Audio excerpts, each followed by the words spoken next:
Mais malheureusement, nos écoles nous programment. Va à l'école, trouve un boulot, travaille dur, économise, paie des impôts, achète une maison et investit en bourse. Tout est à l'opposé de ce que les enseignants vous apprennent. Et donc mon père pauvre disait toujours de ne pas avoir de dettes, et mon père riche disait d'utiliser les dettes. Vous voyez, c'est l'inverse. C'est pourquoi je n'écoute pas la plupart des professeurs. Ce sont des gens pauvres avec un diplôme. Impressionnant. Les banquiers ne m'ont jamais demandé quelles étaient mes notes.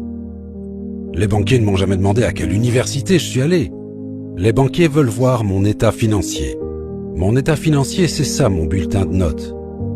En tant qu'adulte, la plupart des professeurs d'université n'ont pas grandi, ce sont encore des enfants.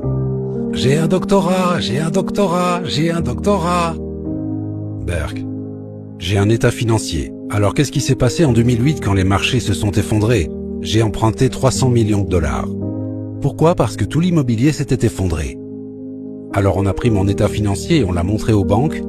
Alors combien d'argent voulez-vous? De l'argent non imposable. On a acheté presque 1 milliard de dollars de biens immobiliers.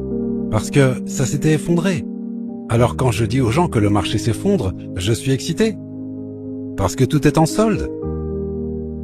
Vous savez, c'est comme si Ferrari disait qu'ils mettent leur voiture à moitié prix. Oh non, non, non, je ne veux pas payer moitié prix pour une Ferrari. C'est à ce point que les gens sont stupides. Vous savez, ils veulent traîner avec un footballeur qui gagne des millions et veulent payer le prix plein pour une Ferrari. Stupide, stupide, stupide. Homme pauvre avec une belle voiture. Si vous ne devenez pas riche, c'est de votre faute. Posez-vous cette question, qu'est-ce que je veux?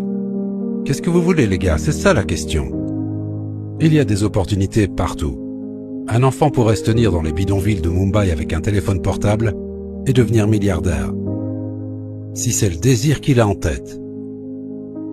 Ces smartphones vous donnent du pouvoir partout dans le monde. Je n'ai jamais vu d'outil plus puissant. Et votre travail, c'est de vous éduquer vous-même, car les écoles ne vont pas le faire pour vous. L'information est là, et il suffit de la chercher. Mais il faut le vouloir. En Amérique, 10% des Américains possèdent tout.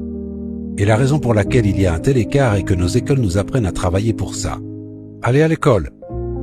Obtenez un emploi. Travaillez dur. Payez des impôts.